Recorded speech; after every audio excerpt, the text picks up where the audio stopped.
Welcome to the 4 Pillars of Men's Health, a podcast of resources for restoring vigor and vitality, bringing you top influencers in the men's health arena, case studies of men who have succeeded and how they did it, and cutting-edge teaching on men's health issues from America's leading men's health guru, Dave Skattum.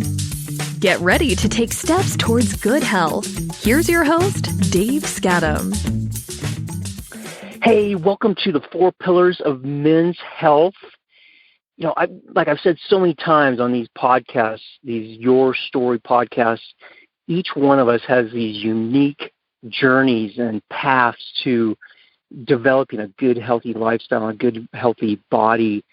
And that's why I'm so excited to have this series of podcasts about just real guys that I know that have reach some level of good health and just share their story about how they did it, the steps that they took, some things that worked well, some things that didn't work so good.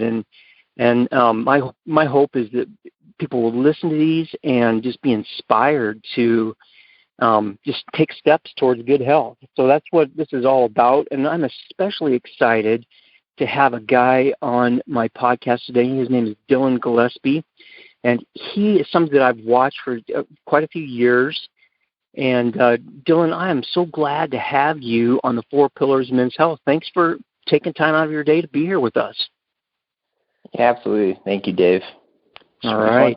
Hey, so a little bit about Dylan. Dylan is a professional triathlete.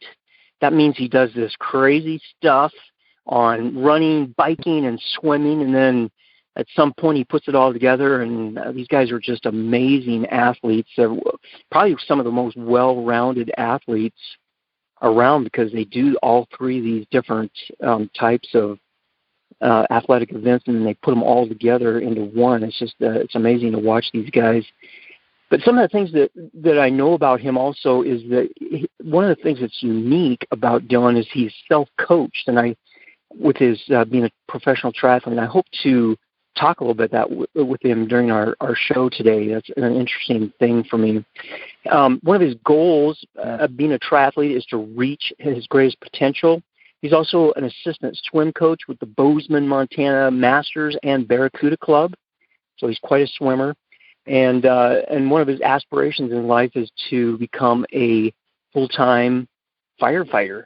So Dylan is aspiring there. He's got a lot of things cooking in regards to that, and he's doing a great job. So, Dylan, I always like to start off with this idea of just getting to know you a little bit more. I'm just curious about what is on your front burner. What is getting you out of bed? What got you out of bed this morning, and what's exciting? What's got you fired up these days? Yeah, absolutely. Man, what got me out of bed this morning was a cup of coffee. All right. So I started my day with coffee. I woke up at 5 this morning, drank some coffee, and I got a 2-hour bike ride in before work. Wow. And then, and then I started work at 9, and then I got a 6-mile run on my lunch break. And then, yep. Got done at work at 6 o'clock, and now I'm at home just hanging out. So that was my day today. But as for just general motivation, I wear a lot of hats. I work at a bike shop right now. I'm a bike mechanic. I build bikes, and so I do that for some income, and then I work part-time at Livingston Fire Department over by you, Dave. And that's about once a week. And so that's a really fun gig. And then, with this whole coronavirus thing right now, I typically work a seasonal fire department job at Shields Fire and Rescue. But that got canceled this year due to the coronavirus. So it's very clientele-based, and, nobody can fly right now. So that's kind of why I'm at the bike shop. And then I also work at AMR. It's an ambulance company in Bozeman. So I'm all over the place. And then, there's It's like it reminds me of those circus pictures with that guy that has all those plates on a stick, and he's running around keeping the plates spinning. You got a lot of stuff cooking there. Oh, that's pretty cool. Yeah, sometimes in life you just have those moments, but no, it's all good though, and go ahead, Dave.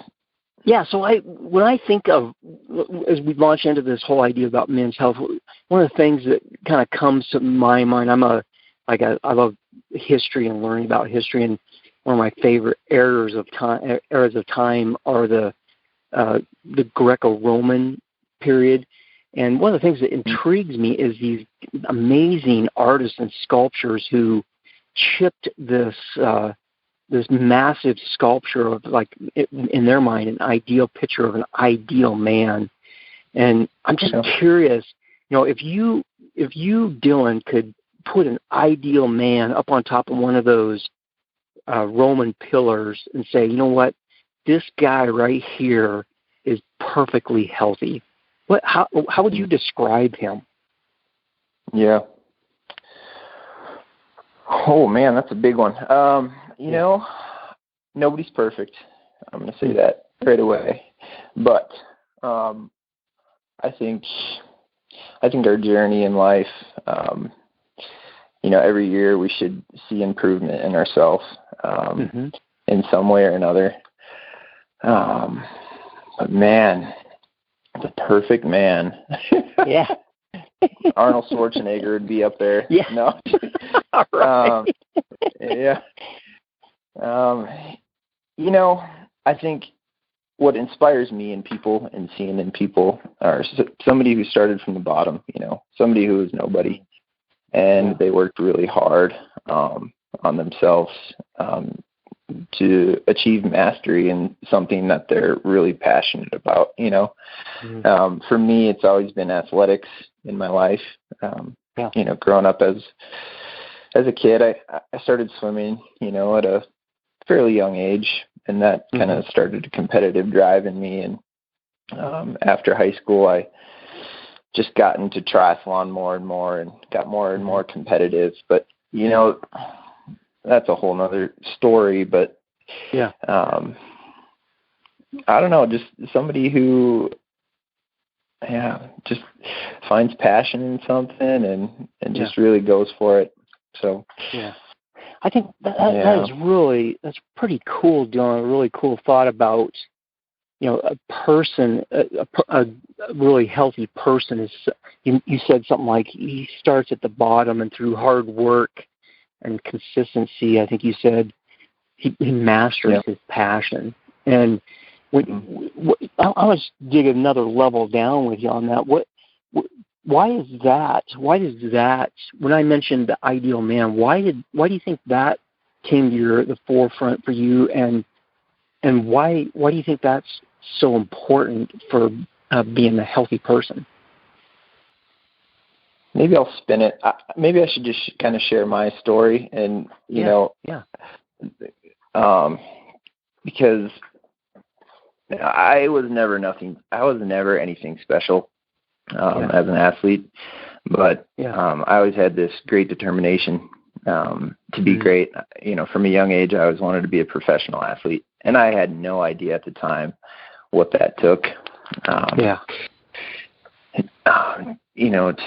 To achieve that, and I always thought it'd be cool to do it on my own.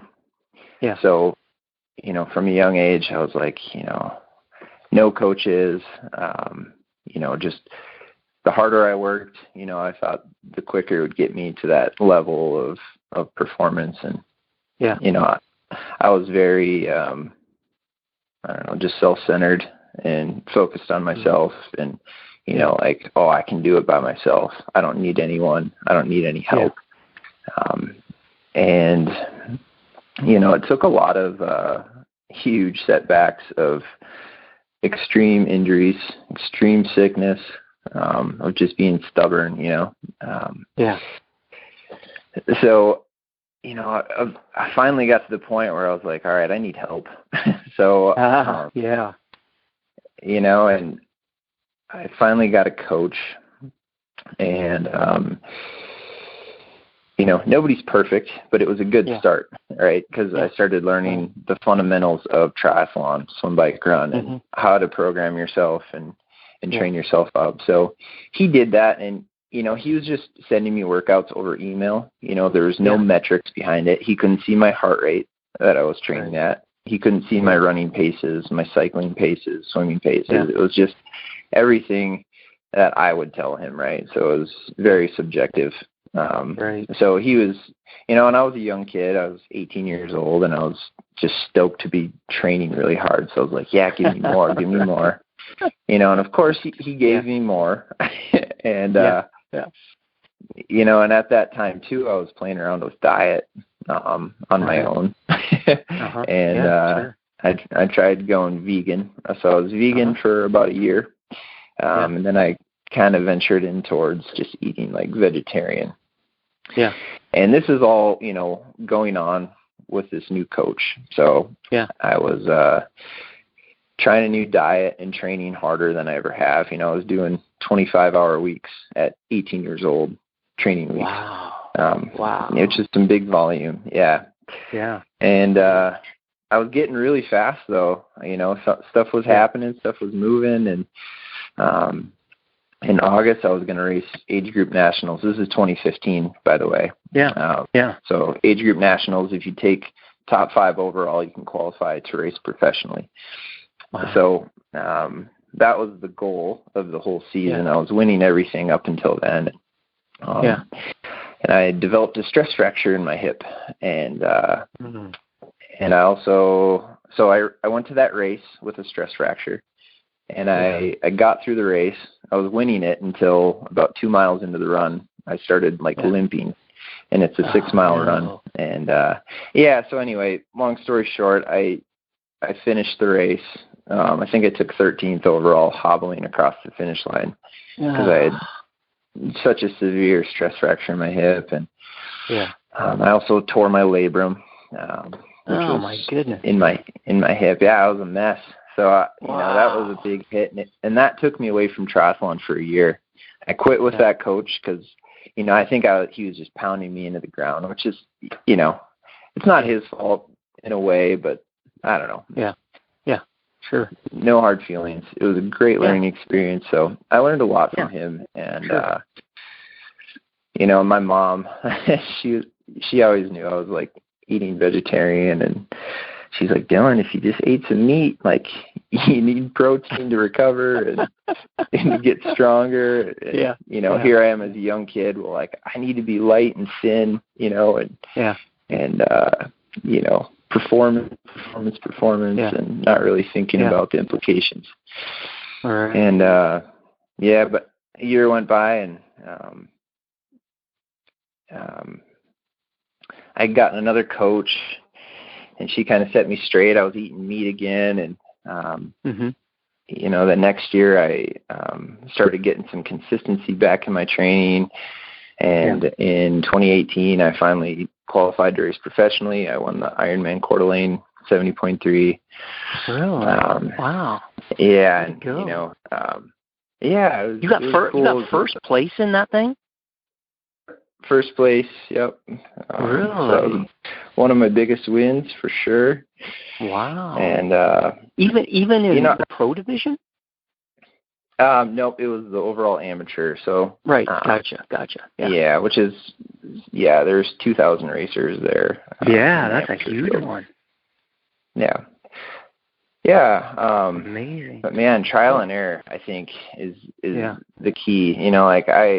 I think you need to fail and totally break down. Find a low, and that's what I did in 2015. So many ebbs and flows, but I don't think finding mastery is going to come easy or perfect.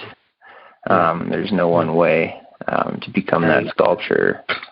Right. Yeah, exactly. That is, man, I know I do nothing like you are, but I do triathlon. And so I watch these guys that are operating at that level where you're at. And I don't know specifically about you, but some of these people I hear and watch their channels and stuff like that. But That's a science and an art, and I'll tell you, it's an amazing combination. This combination of swimming, running, and biking creates a lot of tension, but also, I mean, this having that spectrum, so you're not always doing one type of pounding on your body is probably pretty good. But that's a good thought about what you said there. So, did you have something there, Dylan? Yeah, it's a 24-hour job too. Like, all day, every day. Like, racing professionally, you got to be thinking about, okay, because usually I'm training 2 to 3 times a day, and then also working full time because I'm not, making a lot of money in triathlon right now. Not like the NFL or NBA where you get $1 million sign-on bonus. It's a little different racing as a pro triathlete, but you're always thinking about nutrition. Okay, how am I going to fuel my next workout? And at night, okay, I need to do my stretches so that I'm feeling good tomorrow. Make sure I'm feeling right. So, it's a balance. It's a lot of stuff goes into it. That's pretty cool. Hey, so what? As we move along here in this process, I'm curious about as you look back over your life, and you think, and as you see yourself now, and you're a pretty healthy guy, especially physically. I mean, that's pretty incredible what you're doing. But as you look back over your life, what was there some key times where you maybe met a person or ran into a circumstance or a situation that really was pivotal for you with your health, where you can say to yourself, it was right then when I met that person or that thing happened to me, it was like a dramatic turnaround for me where, at the beginning of the day I was heading south, and at the end of the day I was heading north, because it was so, in your life, it was so traumatic. Can you think of any key moments in your life when that kind of event happened and how it impacted you? Yeah, man, some life-changing stuff. Let's see. It was probably when I was a little bit younger.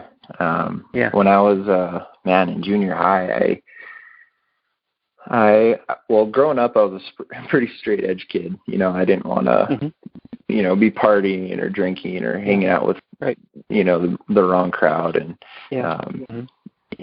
not like, eighth, ninth grade, I started hanging out with the wrong people, and I started drinking. And that was kind of my go-to thing, it was that stimulus, just being out of control and so, I did that for a year where I was like, just drinking and hanging out with the wrong people, doing the wrong things. And, this is the turning point. My friends and I were up in town, and we actually got caught drinking, and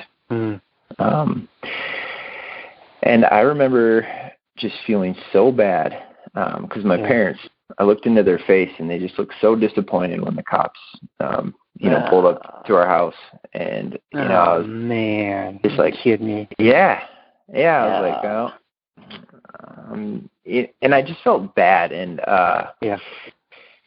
so like that next week, I remember just walking out in the woods, and I'm like, well, Dylan, is this who you're going to be? Are you gonna drink? Are you gonna get caught by the cops and have the cops come over to my house? And I was like, no, I don't want to be that. And so that was the turning point. And that summer actually did my first triathlon. Believe it or not. Really? Yeah. It was just something to train for, and keep me busy. So that was the turning point, and that's neat. I put that, obsession of drinking into, exercise and being obsessive on that end. So cool. All right, that's I mean, having those times in your life, those moments that are transformational like that, really puts down a marker of who you are going to become, you know, and the choice that you make about that situation is pretty, alters your whole life. So way to go there. Hey, so here's another question. I'm just real curious about when you're really into this, operating at a pretty high level with your triathlon, and I know you have a great relationship with your wife, and so you're doing really well. But as you look around in your sphere of influence and the people that you know and the things that you see going on around you, what do you think are some of the biggest stumbling blocks or the biggest hurdles for guys to get into a place of good health? Yeah, man, it's all about who you're surrounding yourself with. You know, are you surrounding yourself with people who are going out to get beers every night? Are you surrounding yourself with people who are, you know, I don't know, just not speaking life into you and just bringing you down all the time? Those are just some red flags. And personally, I like to surround myself around people who are passionate about stuff, who are go-getters, you know, who have good balance in life, who are really striving to, I don't know. I love people who have really big goals and they're just going for them, and you know they have a well-balanced life. So that is like monumental. The people that are around you. I found that you know just recently I've ran into quite a few people who have like brought me in my life to a whole new level. Here I'm almost 60 years old, and it's so true your whole life. So way to go there. Hey, just and especially training. I was just gonna say, you know, like racing professionally, it's important to have like people who are interested in the same thing. Like, so I like to surround myself with high level athletes, you know, who are who understand it. So just pick people who are you know, going after that one thing and if you push each other. I'll bet 90% of or maybe 95, maybe even higher percent, if you describe what your days and weeks look like most people couldn't even comprehend that, and if they did comprehend, they'd think you're crazy. It's so important to find people that you can relate to on that level. So that's so true.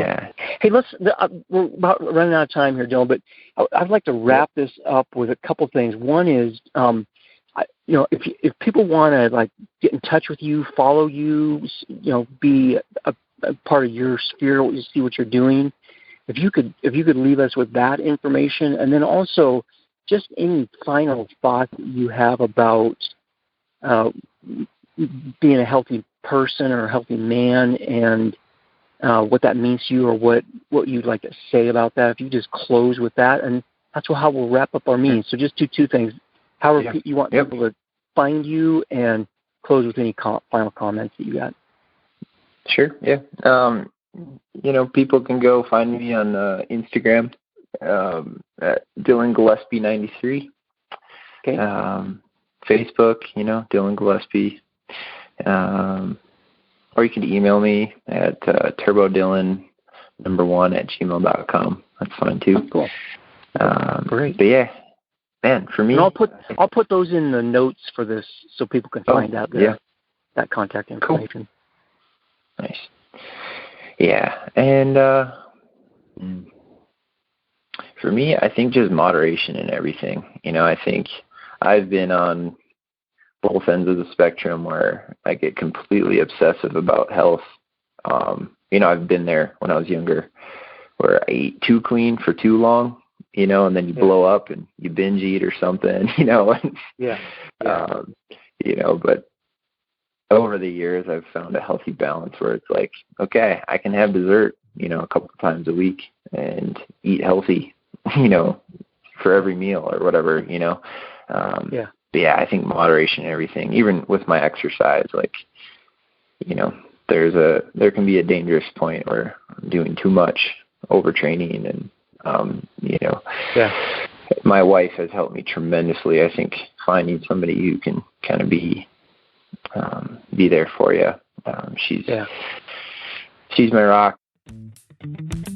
You've been listening to The 4 Pillars of Men's Health with Dave Skattum. To learn more about the resources mentioned on today's show or listen to past episodes, visit the4pillarsofmenshealth.com.